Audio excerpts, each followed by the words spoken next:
L'objectif de cette vidéo est d'illustrer par deux petites animations les caractéristiques des écoulements à grande vitesse et par là même des écoulements compressibles. La première illustration concerne la propagation du son. Le son est en fait une propagation d'une onde de pression. On peut la visualiser sur cette petite animation par ces fronts d'onde en rouge circulaires autour de l'émetteur sonore qui va se déplacer. Nous avons ici en noir un observateur qui va entendre les sources sonores émises par la petite zone bleue, et lorsqu'il entendra un son, vous verrez que l'observateur passe au vert. Dans un premier temps, on va supposer que la source sonore se déplace à faible vitesse, puis on augmentera la vitesse. Lorsqu'on est à faible vitesse, l'observateur va percevoir un son qui va arriver sur lui, tout d'abord de manière aiguë, resserrement des fronts d'onde, puis de manière plus grave. Ça, c'est typiquement l'effet Doppler classique. Maintenant, on va s'intéresser à une vitesse plus grande, donc une vitesse de la source qui va être supérieure à la vitesse du son. On voit alors que lorsque l'objet se déplace, les variations de pression qui sont embarquées et émises par l'objet vont se resserrer jusqu'à engendrer une très brusque variation de pression par cette accumulation de ces fronts d'onde qui va être perçue fortement par l'observateur qui va entendre le fameux bang sonique. Donc, ici, vous avez une manifestation également assez originale des grandes vitesses. L'émetteur est au-dessus de l'observateur et pourtant ce dernier n'a toujours pas entendu le son arriver sur lui. Ça, c'est typiquement ce qu'il arrive lorsque vous avez un objet qui se déplace à des vitesses qui sont plus grandes que la vitesse du son. Donc, ce bang sonore, qui est souvent spectaculaire, peut également être observé d'un point de vue visuel. Vous avez ici un avion qui va se déplacer dans une zone humide et vous allez voir que les variations de pression sont tellement importantes qu'elles vont pouvoir provoquer une condensation de la vapeur d'eau ambiante. Ce que vous venez de voir là, c'est une matérialisation du bang que vous avez vu précédemment, une matérialisation de ce fameux mur du son. Donc ça, c'est typique des grandes vitesses. Pour comprendre également ce qui se passe lorsque l'on est à grande vitesse, il faut d'abord comprendre que la nature compressible ou pas de l'écoulement ne dépend pas que de la caractéristique du fluide. L'air a tendance, plus facilement que l'eau, à se comprimer et à changer de volume sous l'effet de la pression. La vitesse du son de l'air est très différente de celle de l'eau. Par exemple, pour l'air, vous avez 340 mètres par seconde. Pour l'eau, vous avez 1500 mètres par seconde.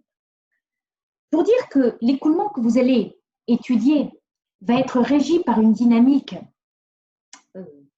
compressible ou incompressible, on regarde un nombre sans dimension qui s'appelle le nombre de Mach. Ce nombre de Mach, c'est le rapport de la vitesse de l'écoulement sur la vitesse du son. Lorsque vous êtes à Mach très petit devant 1, on supposera que l'écoulement est incompressible. Par exemple, pour Mach égale 0,3, vous pourrez continuer d'utiliser une dynamique et un modèle incompressible pour des vitesses dans l'air allant jusqu'à 360 km/h. Alors que dans l'eau, vous pourrez aller jusqu'à des vitesses de 1600 km/h, vous serez toujours à des Mach plus petits que 0,3 et vous serez dans le cas d'un écoulement incompressible. Au-delà de 0,3, de cette limite de 0,3, on dit qu'on est en écoulement compressible et la dynamique change radicalement. On parlera d'écoulement subsonique quand le Mach est plus petit que 1 et d'écoulement supersonique lorsqu'il est plus grand que 1. Quand je dis radicalement différent, on va pouvoir le voir, cette dynamique, sur une expérience dans une petite soufflerie supersonique qui va à Mach 2, c'est-à-dire à 2 fois la vitesse du son, et qui fonctionne dans l'air. Elle est basée sur un principe de visualisation optique qui s'appelle la strioscopie. un faisceau lumineux est envoyé sur l'objet à étudier. Cette lumière va être diffractée par l'objet et elle va être ensuite filtrée au niveau de ce qu'on appelle un plan de Fourier. Le filtre peut être soit un petit point, soit une lame appelée couteau de Foucault. Ici, c'est un petit point. Puis, on a un écran sur lequel on va voir l'image filtrée. Cette image, elle a été créée par la déflexion des rayons lumineux. Et ce que l'on peut observer ici, eh bien, ça va être les variations de l'indice optique. Alors, les variations d'indice optique sont étroitement liées aux variations de masse volumique. Un indice optique qui va varier brutalement, ça va se voir sur l'écran par une zone lumineuse très concentrée. Et ce sera le témoignage d'une variation brutale de la masse volumique. Donc, nous allons voir sur cette petite expérience de soufflerie qui va à Mach 2, justement une illustration de la dynamique vraiment différente des écoulements à grande vitesse.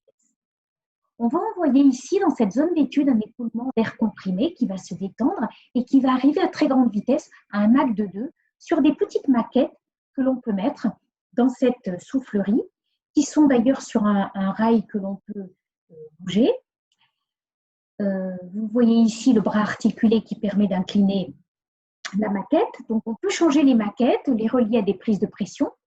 Ici, vous avez une manifestation de l'image filtrée sur l'écran lorsqu'il n'y a pas de maquette. Vous voyez les variations d'indice optique ici. Eh bien, on va voir la même chose en mettant tout d'abord une maquette qui va être pointue.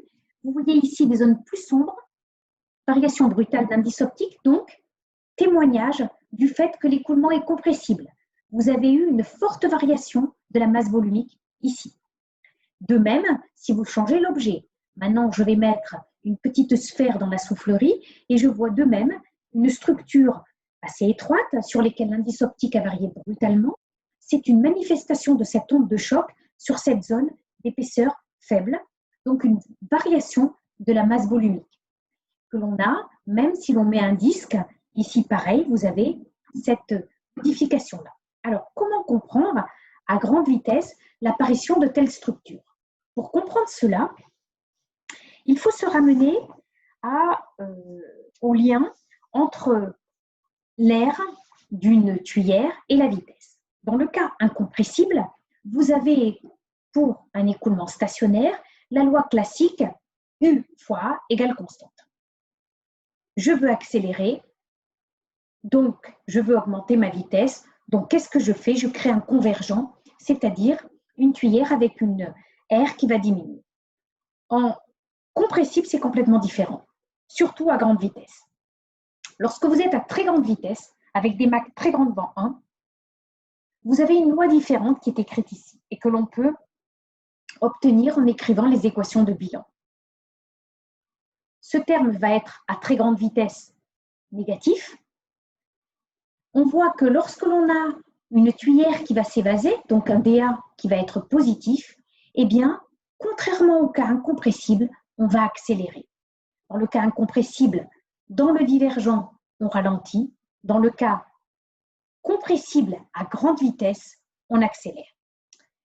Cette petite loi va nous permettre de comprendre ce qui se passe lorsque je place un objet dans un écoulement à grande vitesse.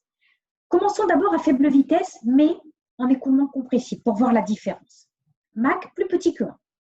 Donc ce terme-là est positif. J'envoie un écoulement autour d'une sphère, la sphère que vous avez vue dans l'expérience. Les lignes de courant vont s'élargir pour contourner l'objet. On est en fluide parfait, donc les lignes de courant se comportent comme des parois solides.